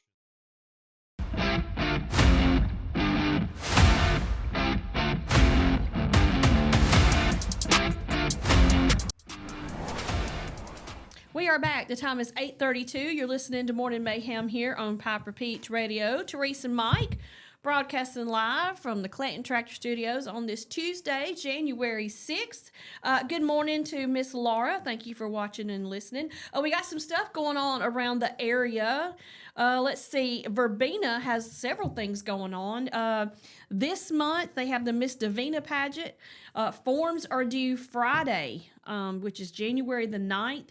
So if you have a child that you want to be in the Miss Davina pageant, you need to get those in pretty quickly. And then next month on February 12th, cheer tryouts. And those forms are due January the 26th. And that is for Verbena. Also, this Thursday, they're going to have a meeting for the Positively Happy Easter Festival that's going to take place in March at Goose Pond Park. If you would like to be a part of the planning committee, all you have to do is be at the Chilton County Public Library at 6:30. This is one of those family-friendly and pet-friendly events that they're going to have in March around Easter time. So, yeah, that'll be good. So, does that mean Easter is in March this year? Last year was really late. I think it is earlier this year. I don't know exactly. That's always so weird to me. Why does it change? Oh, it's just something to do with the liturgical calendar, I think. Okay. All right. Well, I mean, I should probably know all that, but I don't. I never have understood any of that. April, March, April. You don't ever know which one it's going to be. But so Alabama has been awarded a grant in the amount of $43.8 million, and that's to help low-income households with heating and cooling costs. And I've seen posts all over Facebook since December 1st of people asking for help with their power bill. You've got some folks that are like, I live in a 2-bedroom little house. How is my power bill $600 this month? And they show the bill where there's no past due. And it's like, but a lot of things contribute to that. Your insulation, whether or lack thereof. Or lack thereof. Yeah, that's right. And how much are you running your air conditioner and your heat? I mean, if you keep it on, $75 constantly all summer long, all winter long, it's gonna go up. Those things are turning, at max speed. But this grants will enable 18 community action agencies all around the state to provide emergency assistance to help low-income Alabamians over the cost of heating or cooling their homes. And this is meant for the people with the lowest incomes. And those who are most vulnerable, including the elderly, people with disabilities, and young children. And you can get forms and apply. Now, what we're going to have to do, because there are so many of these, we'll have to get that, and we'll post it on our Facebook page, the different agencies that are providing that service, and how you can contact them, because there's a couple for every county almost. Some counties, some are going to cover more than one county, so you're going to have, one agency might cover 3 or 4 counties. So, but yeah, I think that is a great thing for Alabama to have, because I'm seeing so many people that are struggling. The cost, I did notice when we went to the grocery store, milk has gone down. It's like $2 a gallon now. Eggs have gone down from being $7, $8, $9, $10 to the ones that we get. The brown ones are like $2 and something, which is big difference. A good thing. Yeah, meat is not going down. Meat's still up there. And but I mean, eggs and milk, which are 2 things that people buy regularly. I'm probably more than one time a week, if I had to guess, if you have a big family. That's good though. I mean, paying $5 and $6 for a gallon of milk. Well, we were talking last week, about fuel costs, how that drives everything pretty much, because that's true. And milk has to be transported, and you have to feed your animals, and like chickens, they have to have someplace warm. Like a big chicken house, you see, they're all huge. But those are things that when the cost of energy is lower, then our prices are typically lower. And so it's coming down. I've seen, gas around I think we said $2.25 a couple weeks ago, and I haven't paid the meat and things like you were just talking about. Those prices will start to come down, and that'll be a good thing for everybody. But this grant that was awarded, with what's been going on in Minnesota. You hear the word grant and you go, oh no, what? And what is it? It just drives people. I mean, they see an opportunity like this. I mean, there's stories coming out, Treese, and I don't mean to turn attention away from the grants to Alabama. And these are grants, so these are not. These are a little bit different than well, it's all our money, regardless of what you call it. But anyway, there are people that have been arrested in Minnesota who moved there because they heard about how easy it was to commit this type of fraud. Oh, did you see the criminal comes in and moves in? Oh boy, I'm looking forward to taking all this money, and it's like, are you kidding me? But this had me hollering.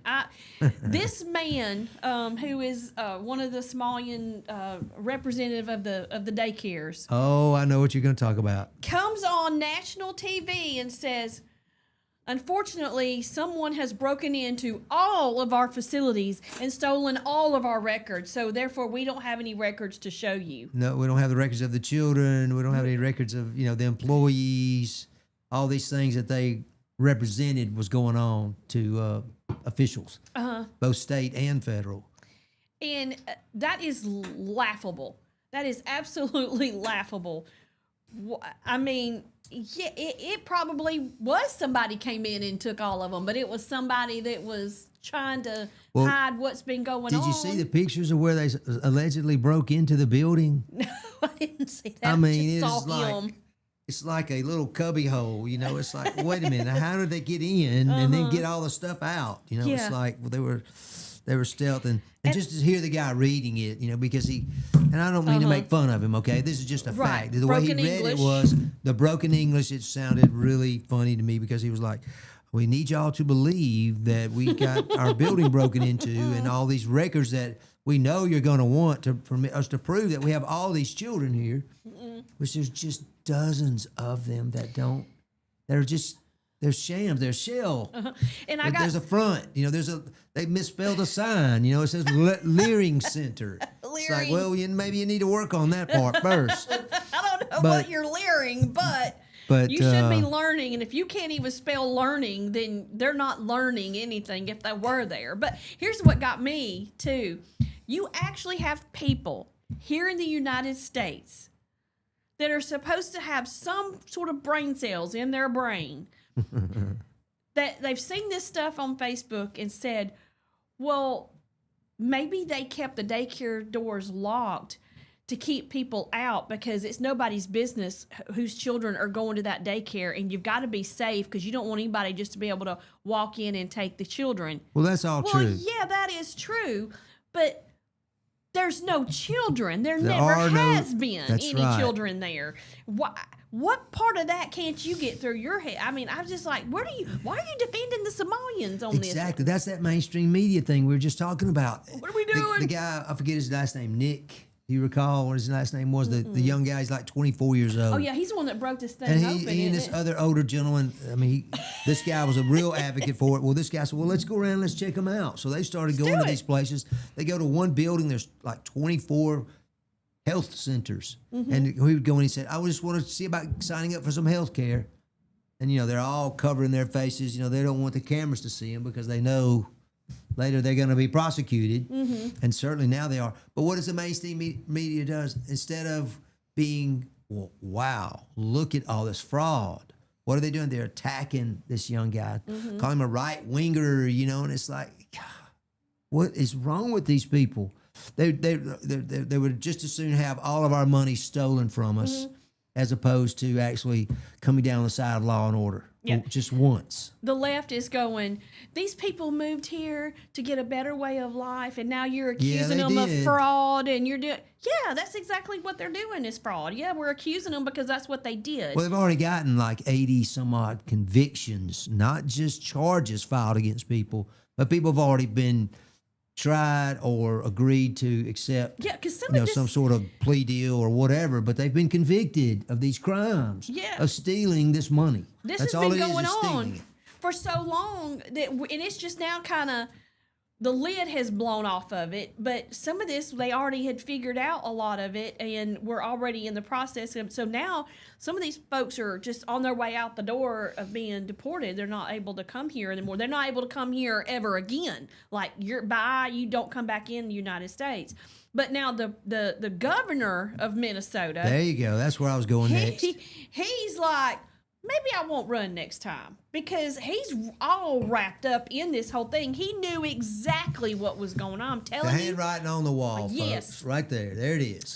He knew about it, and now he's worried that his name is being linked to some of this stuff, and he's probably about to go to the Gray Bar Motel 2 before it's over with. So he's just like, I'm not gonna run next time because you people...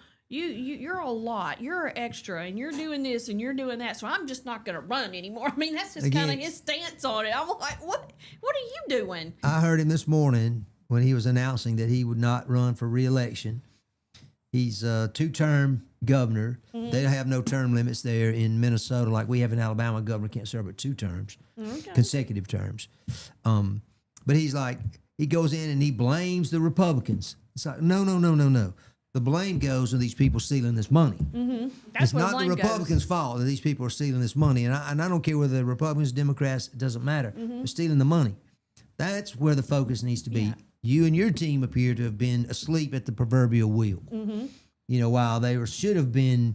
And that's why when you see this for Alabama, and I know it's intended and it will help several low-income households, you just hope that they have some type of checks and balances. Exactly. Some sort of controls in place that will help monitor it so that the fraud is minimized. But I'm afraid, Therese, though.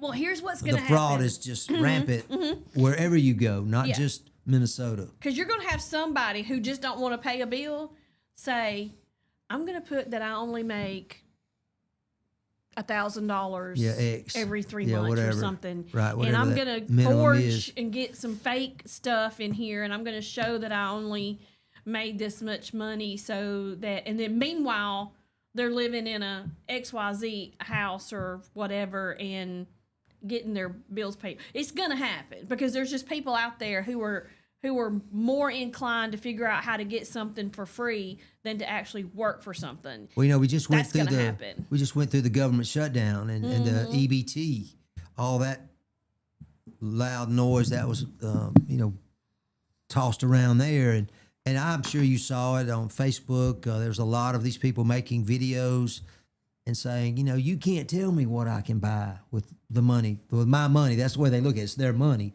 Well, it's not really their money. No, it's mine It was meant and to, yours and exactly. his. It was meant to be, temporary, like a hand up, just temporary, not a handout, not a permanent handout. But now it's been, now we're generations into it. How do we stop it? Well, at least President Trump and his team are trying to do something about it, and they're trying to investigate it.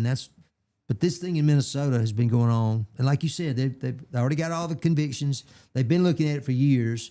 It's just they've kept it quiet, and we know how they've kept it quiet. It's called compliance with the media, and it's the Democrats in control up there, so they don't want to make them look bad. Which again is just it's really irrelevant to me who it is. The fact that it's going on, and so we just hope our state workers are doing a better job, and maybe this fact that all this has been uncovered in Minnesota will help that, and everybody becomes a little more aware. And hey, we need to really be on the top of our game.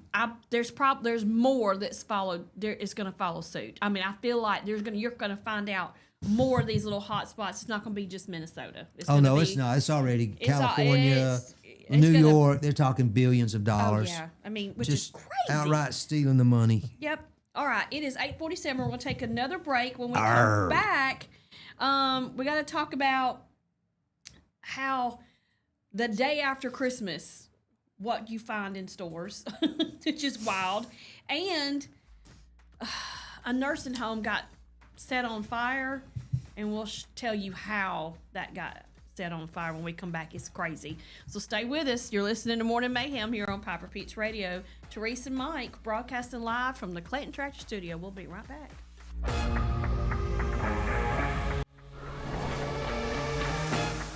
Funeral Home, where for over 100 years we have served the families in our community. Bobby, Donnie, Norma, and our family at Martin Funeral Home would like to express our sincere gratitude for allowing us to serve your family. Every life story deserves the perfect setting. We are here to make that happen for you and your loved one. We offer traditional funeral home services, and we are now excited to be the home of the first crematory in Clanton, Alabama. Our goal is to serve our families no matter what their needs are. Martin Funeral Home, serving Chilton County since 1921. Please give us a call at 205-755-3550. From all of our family at Wood Surfside Marina, we want to wish you a very Merry and blessed Christmas and a Happy New Year. And yes, a pontoon boat does fit in Santa's sleigh. Are you tired of big box stores where you're just another number? You deserve better. Furniture that's built to last from people who treat you like family. At Farmers Home Furniture in Clanton, we do things differently. As an employee-owned company, we take pride in personal service. We'll listen to what you need and help you find the perfect piece for your home from trusted, top-notch name brand. Whether it's a cozy sofa for movie nights, a dining set built for real life, or a recliner that melts the stress away, we've got you covered. Don't settle for less. Experience the difference at Farmers Home Furniture in Clanton, where you're not just a customer, you're family. Traditions come and go, but excellent service and compassionate care are benchmarks in any era. That's what Ellison Memorial Funeral Home is committed to providing you, whether through the pre-arrangement process or seeking services at your time of loss. Ellison Memorial offers a noticeable level of care and attention to detail. Others do not. So before making a decision based on yesterday's traditions, experience the Ellison difference when it comes to your loved one's final arrangements. You'll be glad you did. Call us today at 205-280-4600. Ellison Memorial Funeral Home, setting the new standard in local funeral service excellence. We are always here when you need us.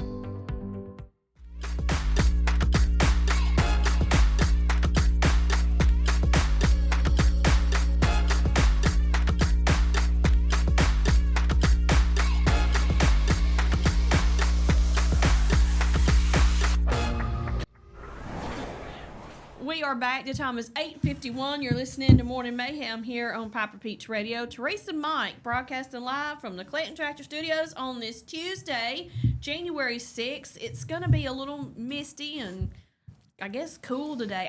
I'm freezing. I've been freezing since it first got cold, and I have not thawed out since. And that's been a Wear your couple of months. jacket and you'd be warm. The only day that I even didn't wear long sleeves was Christmas Day. I wore short sleeves that day because I was a little bit warm because I had been cooking and doing all that stuff. But Right. until March, till we get through spring all the way, I will be wearing long sleeves because I get cold so easy. So, but, you know, hey, I wanted the cold weather. I asked for it. I prayed for it. Couldn't wait till it got here. And it's here now. And did you do that because it was like 97, you know, Well, yeah. in It was late 97 September? in the shade. Yeah. Yeah. It was 97. It was 97 That's the way it in goes the around shade. here. It's like, man, I can't wait for this.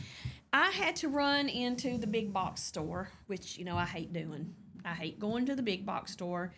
The day after, it was the day after Christmas, I had to go in for something. I don't remember now what it was.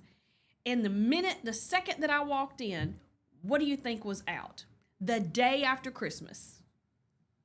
They had already moved all the New Year's decorations. No, I'm kidding. I don't know. No, Which the New one? Year's decorations were right here. Valentine's You walked in. Day? Valentine's Day.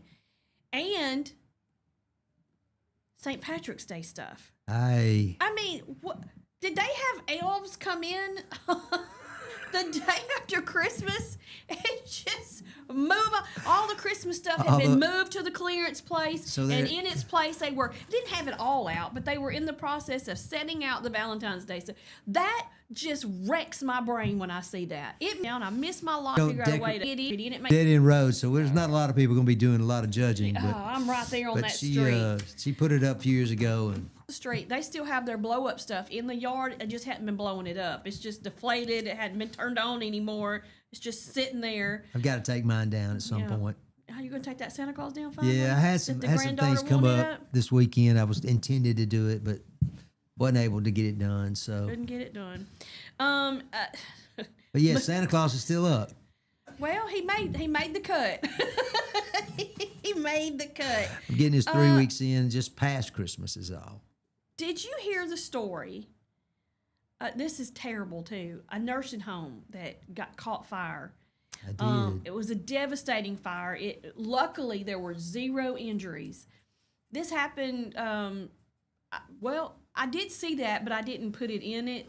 But you knew that it started in the summertime. Is when this happened. Yep. They just got finished with the investigation. You're not going to believe who they say started the fire. It was an accident. But who caused that fire? Of all people, who do you think it was?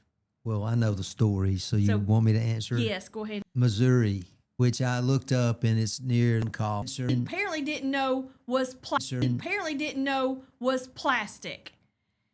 And at some point, it caught on fire, but it happened like last August. And then the original investigation said, and the building was a total loss. You know, no one was hurt, but the building's a total loss. And they say that, well, we're really unable to determine what caused it. Well, then the insurance company comes in with the video and says, hey, you might want to take a look at this video. You know, and in a few minutes. And you being an adjuster, former adjuster, you were beelining on that. Exactly. You were going, oh yeah. Well, there's what you call some subrogation money out there for those folks that own that nursing home. Mm-hmm. They should be able to collect back from the chief. And I know it was an accident. He didn't go in there and intentionally set it. He wasn't an arsonist by any means. He just but it's like did having something stupid. It's like having a car accident. You know, you didn't mean to do it, but you did it, right? So he didn't mean to do it, but he did it. Mm-hmm. And so now he's got to pay for it. And He I or would the guess he's got city? insurance though that it's going to kick Through the in quite a city. bit. Probably through the city, maybe some personal, but so they're going to be ponying up depending on how much coverage they have. Now it appears to be a pretty small town from what I can tell, so probably not a whole lot of coverage there, but some, and which will help these folks at. Yeah. I don't know how many residents were in the nursing home. I don't think there were many. It didn't mention that. It The didn't story say I that at read all, didn't have that. I just But they thought turned that over was- the video that showed the coming in and kind of just Their aha tossing it moment. in there. This is what closed circuit television. That they saw the crimes through CCTV. Yeah. This was one of those. This was one of them.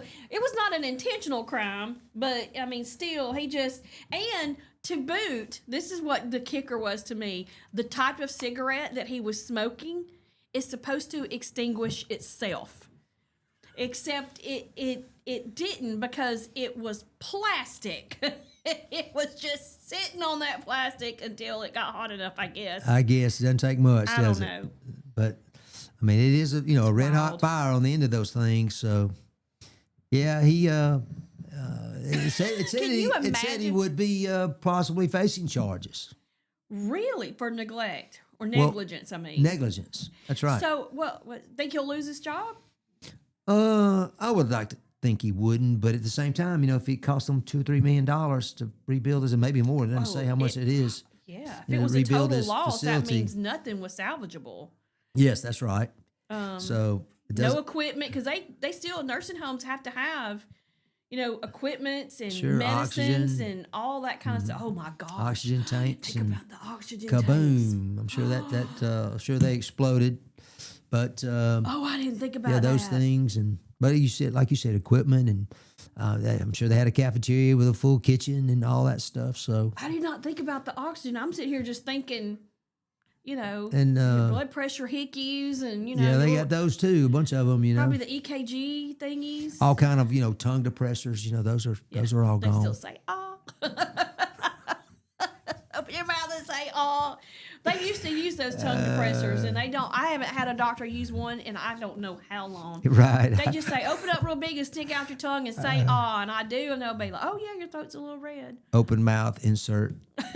Whatever, yeah. But, yeah, I guess, oh, man. We do make That's light sad. of it, but the best news is nobody got hurt. Apparently, they have excellent fire alarm system. They were to get everybody out. A lot of exits. That's one thing I notice about like where my dad is. They have lots of ways to get out of the building. You're not just limited to one or 2. Mm-hmm. But Well, that had to be scary for the residents, I assume, and then everybody trying to get all the residents out. And I've had several fires, Teresa, in my career awful. of nursing homes, and they practice their plans. They have their fire drills, and they practice. Now they don't. Most of the times they don't take everybody out, but they just say, okay, here's what you would do in the event, of the fire. Because again, you've got a lot of people who are immobile, and Yeah, I not was gonna able to say. ambulate themselves, out of the building. So they got to have somebody to get them out. And but I've had it happen at least 2 or 3 times where we had big fires. Not anything that I recall was a total, but several that were majorly damaged because of this, whatever fire. And typically, what I saw was up north, they have 12-degree weather, and they get their heaters going, and Yep. something gets a little too close to this space heater, and boof, it goes up. you know what got too close to my granny's space heater? Me. You, And I would burn. I'd back up. It had the one the brown one that had the little glowy looking things, and I would get back on it, try to get, and that thing would be so hot it would burn the back of my legs, or the one that was in the floor, the grates, they would get so hot, and Yep. she would say, "Don't step on that; it's gonna burn you," and it did. yeah, And every time you know. had to check it out. I had though, to check first, it out. right? Oh yeah. Confirm that. Don't listen the first time. No, figure it out on your own. All right, it's 9:01. That's going to do it for us today on Morning Mayhem. Thanks for watching and listening. We appreciate y'all so much. And thank you again to our morning show sponsors. We could not do the show without them. It's We because of certainly them could that not. we Thank have you. one. Thank you again. Thank you, Mike, for coming and Glad to being my be here. co-host today. I always enjoy having you. Y'all have a great, wonderful rest of your day, and we'll see you tomorrow. Thanks for listening and watching the Morning Mayhem here on Piper Peach Radio. Bye. Happy